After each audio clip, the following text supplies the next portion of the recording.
అయితే స్టార్టింగ్లో మిమ్మల్ని ఏదేదో పిలిచి ఇప్పుడు అమ్మ అనడం అనేది ఎలా అనిపిస్తుంది? ఈ ట్రాన్స్ఫర్మేషన్ అనేది ఉంటుంది కదా. యాక్చువల్లీ మీకు అది ట్రాన్స్ఫర్మేషన్గా కనిపించవచ్చు, నాకు లేదు. బికాస్ నేనుగానే ముందు నుంచి ఉన్నాను. కాకుంటే మేము చూడడంలో డిఫరెన్స్ ఉంది. డిఫరెన్స్ మీ ఐస్. మీరు చేసిన సినిమాలు చిన్న బడ్జెట్ సినిమాలు అయినప్పటికి కూడా సూపర్ డూపర్ కలెక్షన్స్ అనేవి వచ్చాయి. నాట్ ఓన్లీ మలయాళం, సౌత్ ఇండియాయే కాదు, దేశవ్యాప్తంగా హూ ఇస్ షకీలా అని చూసేలా చేశాయి కదా. అసలు ఆ ఎక్స్పీరియన్స్ అనేది ఎలా అనిపించింది? నాకు తెలిసి ఇవన్నీ ఇలాగ పేరు రావాలా అని ఇదంతా ఇక్కడ రాసింది. అసలు నేను ఒక స్టార్ అనేది వదిలేయండి, ఒక యాక్ట్రెస్గా మాత్రం నాకు తెలుసు. I never felt I was a star anywhere. నాకు ఇన్ని ఫిల్మ్స్ ఇన్ని దాంట్లో డబ్బు అవుతున్నాయని తెలీదు, నాకే తెలియకుండా. అసలు ఏ సినిమా చూడలేదా?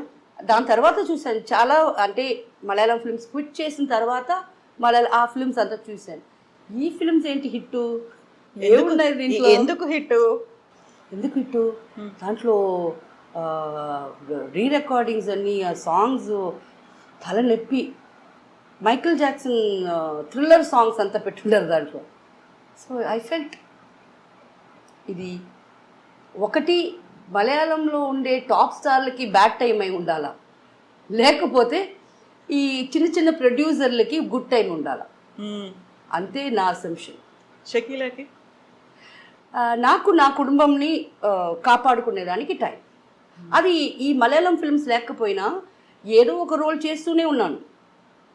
అప్పుడు మంత్లీ 10 days ఏదో వర్క్ నేను చేసేదాన్ని. సరే, అది ఆ వర్క్ కూడా దొరకకపోతే బ్లడ్ అయినా అమ్ముకొని మా ఫ్యామిలీకి ఇచ్చేదాన్నే కదా. Somehow I'm going to. So నాకు అది ఏమి డిఫరెన్స్ తెలియలా. వచ్చింది 10 రోజుల వరకు వచ్చి వెరీ గుడ్, ₹1,00,000 వచ్చింది, సూపర్ గుడ్. అంతే తప్ప నా ఎగ్జైట్మెంట్ నాకు నా ఫ్యామిలీకి ఓకే ఇప్పుడు ఇంట్లో ఏసీ వేయాల మమ్మీకి, ఏసీ వేసాను. సో ఇలాంటి కుట్టి సంతోషమే నాకు సంతోషం అనిపించింది. సో మీరు మలయాళం మూవీస్లో యాక్ట్ చేస్తున్నారు. మీ మూవీస్ మీరు అయితే ఇనీషియల్ డేస్లో చూసుకోలేదు, ఏం చేస్తున్నారు, ఎలా ఎడిట్ చేస్తున్నారు, ఎలా జనాల్లోకి వెళ్తోంది తెలియదు. But do you know the content? ఏం కంటెంట్ ఉంటుంది? కంటెంట్ తెలుసు. It is adult content. Every movie was నాకు స్క్రిప్ట్ చెప్పేటప్పుడు ఒక ఫ్యాంటసీ సీన్, ఒక స్నానం చేసే సీన్, రెండు చెప్తారు. సరే, విషయం ఏమంటే ఒక స్త్రీ ఒక పరాయి మగోడుతో రిలేషన్షిప్ పెట్టుకుంటే ఎనీ ప్రాబ్లమ్స్ వస్తాయి. ఇదే ప్రతి సినిమాలో చెప్పేది. కాకపోతే దాన్ని ఫ్యాంటసైజ్ చేసి దట్స్ బికాస్ ఎవ్రీ మూవీకి ఇదే లైన్ ఏమో ఒకటే, చేసే ఆర్టిస్టులు వేరే మారుతారు. అయితే నాతో పర్ఫామ్ చేసే మొగోళ్ళు వేరే మారుతున్నారు, అంతే తప్ప నాకేమో అన్ని లైన్లు అంతా చెప్పబాకండి ఇదే కదా. అయితే ఒకటి, ద ఫుల్ సినిమా ఇండస్ట్రీలో ఒక క్లీన్ పర్సన్ అంటే అది నేనే. ఎలా చెప్పండి? ఎలా? ప్రతిరోజు 2 సార్లు స్నానం చేస్తాను. ఒకటి షూటింగ్ కదిలే ముందు, షూటింగ్లోకి వెళ్ళి ఎలాగైనా స్నానం చేపిస్తాను. ఎలాగో ఆ స్నానం సీన్ ఉంటుంది, రోజు స్నానం సీన్ అనేది ఉంటుంది. సో చాలా క్లీన్ పర్సన్. అలా అన్నానండి, తప్పుగా కాదు, మరి వేరేలాగా అనుకోపోతున్నారు. నేను క్లీన్ పర్సన్ అనగానే ఇమ్మీడియట్ గా క్యారెక్టర్ గురించి వచ్చేస్తుంది కదా, అలా ఎలా అనుకుంటారు అనేది వస్తుంది కదా. అలా అనుకుంటారు, అందుకే అది కాదండి ఇది అని చెప్పాను. క్లీన్ అంటే ఎవరు క్లీను? ఎవరైనా ఒక్కరిని చెప్పండి వెరీ పర్ఫెక్ట్ పర్సన్ అని. నేనేమో I will not even talk about ఎవరిని నేను క్లీన్ అని చెప్పలేము, నేను చెప్పను. I have not seen anything. Gautama Buddha ఆయన కూడా పెళ్లి చేసుకొని అంత అనుభవించిన తర్వాత కదా వద్దని వదులుకున్నాడు. సో అది క్లెన్లీనెస్ కాదు, ఆయన అన్ని అనుభవించాడు. అన్నీ అనుభవించిన తర్వాత ఏదన్నా వద్దును వదులుకునేది మన ఇష్టమే కదా. So where people are clean, who's clean? నాకు తెలియదు ఎవరు క్లీన్ అని. సో క్లీన్కి క్యారెక్టర్కి మీరు ఇచ్చే డెఫినేషన్ ఏంటి? ఎలా చూస్తారు దాన్ని అసలు మీరు? See, character is what you are. దాన్ని బట్టి మన క్లెన్లీనెస్ మన కాడ ఉంటుంది. Character is what I am right now. నేను ఇలాగే, మీరు నన్ను మారమన్నా మీకోసం నేను మారను, నా కోసం మిమ్మల్ని మార్చుకోమన్ను. This is what I am, let me be myself. So దీంట్లో ఎంత క్లీన్గా ఉన్నాననేది నా విషయంలో నేను ఎలా clean. Do I disturb you? Do I talk bad about you? Have you ever heard me talking any shit about anybody in the industry? ఎంత తెలిసినా because that is their character. వాళ్ళకి అది క్లీన్, మనం క్లీన్ అని వాళ్ళు అనుకోవచ్చు. So who are my to judge people? So this is what I yam. So true. నిజంగానే ఇప్పుడు ఒక కైండ్ ఆఫ్ మూవీస్ చేశారు అని కానీ ఇంకా వాళ్ళు అంతే, వాళ్ళ క్యారెక్టరే అంతా అనేది ఒక ఇమేజ్ పడిపోతుంది. మీ మీద కూడా అలాంటి పేరు semi porn star, adult star, ఎంత మీరు సెన్సేషన్స్ చేసి ఇవన్నీ చేసినప్పటికీ తను యాక్ట్ చేసింది అలాంటి మూవీస్ లోనే కదా. They judge your character, they judge you కదా. That is their problem. వాళ్ళకి నోరుంది, వాళ్ళ కళ్ళే నన్ను చూస్తుంది. నన్ను జడ్జ్ చేసే వాళ్ళు అందరినీ నేను చూడలా, వాళ్ళే నన్ను చూస్తున్నారు. నన్ను చూసి నన్ను జడ్జ్ చేసుకుంటున్నారంటే అఫ్ కోర్స్ వాళ్ళు అట్లీస్ట్ ఆ 30 రూపాయలు 40 రూపాయలు టికెట్లు ఎంత అనుకోండి నాకు తెలియదు. ఆ టికెట్ తీసుకొని పిక్చర్ చూసినప్పుడు వాళ్ళకి నోరు ఉంది కదా, ఏదో ఒకటి వాగాలని వాగారు అంతే. Then what about film industry? Malayalam film ఇండస్ట్రీలో సూపర్ స్టార్స్ యాక్ట్ చేసినటువంటి మూవీస్ని మించి ఈవెన్ లో బడ్జెట్ మూవీస్ అయినప్పటికీ కలెక్షన్స్ అనేవి విపరీతంగా ఉండేది, రికార్డ్స్ ఉండేవి, ఒకదాన్ని మించి ఒకటి ఉండేది. ఆ టైంలో మీకున్నటువంటి నేమ్ ఫేమ్ ఇంకెవరికి కనిపించలేదు కదా. ఎలా ఉండేది ఇండస్ట్రీలోంచి రియాక్షన్స్ అనేవి? నాకు పెద్దగా తెలీదు, పట్టించుకోలేదా నువ్వు? అదే చెప్పాను కదా, yeah really I was a star. I was really, I don't no. నాకు ఆ స్టార్డమ్ అనేది ఫస్ట్ తెలియలే, అది నాకు ఇక్కడ ఎక్కలేదు. So this is how I am. బాగుంది. అవునా, నా ఫిల్మ్స్ వాళ్ళ ఫిల్మ్స్ కన్నా ఎక్కువ పోయాయా? Very good. So my producers very happy. నా వల్ల ఏదన్నా మంచి జరుగుతుందా? వాళ్ళ ఇంట్లో పెళ్ళి జరిగిందా? నేను హాఫ్ నేకడ్గా యాక్ట్ చేసిన ఫిల్మ్ పెట్టుకొని అది ప్రొడ్యూస్ చేసి అది రిలీజ్ చేసి దాంట్లో 4 డబ్బులు వాళ్ళకి వచ్చి వాళ్ళ పిల్లలకు పెళ్ళి జరిగిందా? దానికన్నా సంతోషం ఏముంది? ఆ టైంలో వాళ్ళు లాభపడి ఉంటారు, వాళ్ళకి రికార్డ్స్ అనేవి వచ్చాయి, కలెక్షన్స్ అనేవి వచ్చాయి. మీకు చేసే ప్రాపర్ పేమెంట్ అనేది జరిగిందా? ముందు జరగల. దాని తర్వాత డబుల్కి ట్రిపుల్ తీసుకున్నాను. డిమాండ్ చేశారా? నేను వాళ్ళే చేశారు.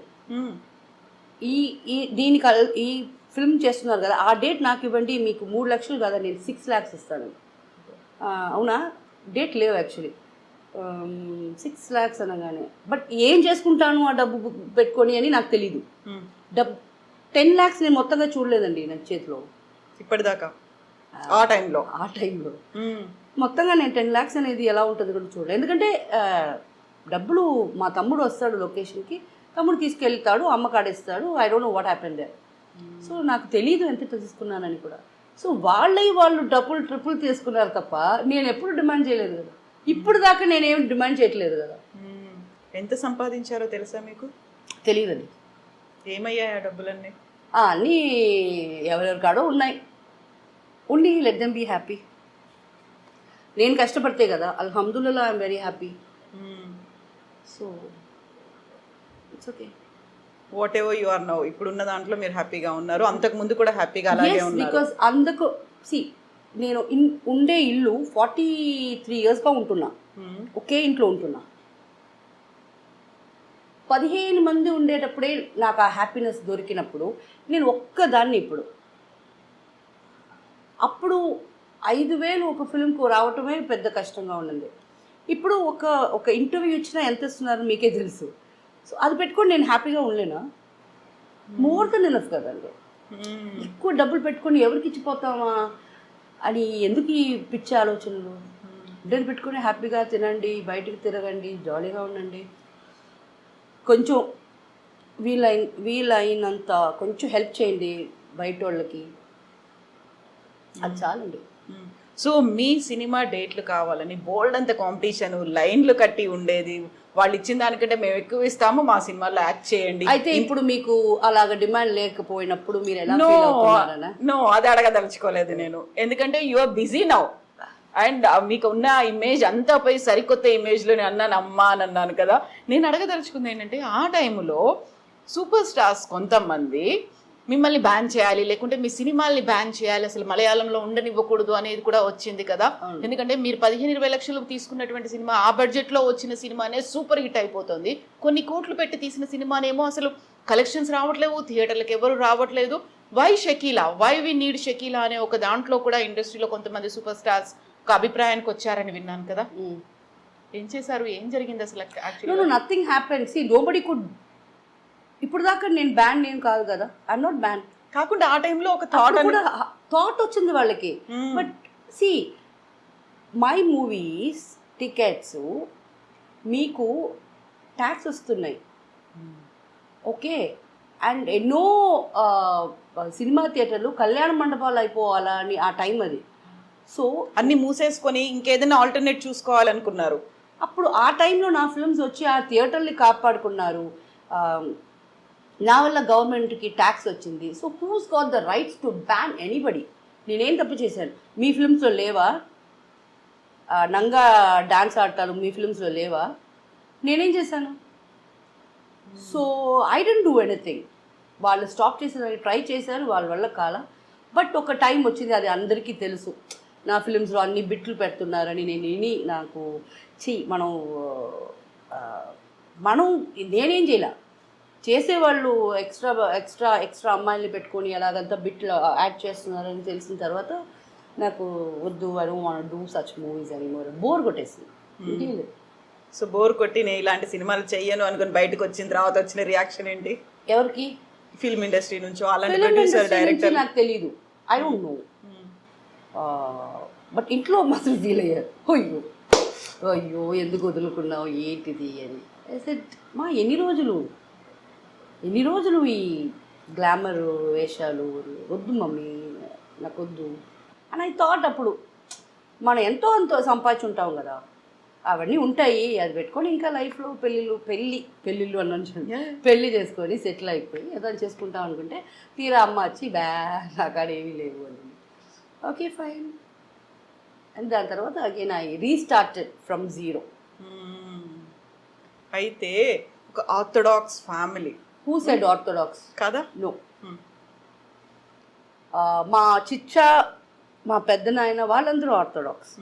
మా డాడీ మమ్మల్ని చదవాలా, మంచి వర్క్కి వెళ్ళాలా అలా పెంపటం వల్ల స్టడీస్కి ఇంపార్టెంట్ ఇచ్చారు.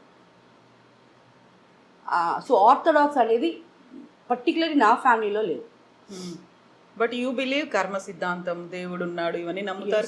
Very much. Every single moment. ఇప్పుడు ఇది జరుగుతుంది, ఇది చూసిన తర్వాత పీపుల్ ఎలా నన్ను చూస్తారు, ఎవ్రీథింగ్ నాకు ముందే తెలిసిపోతుంది.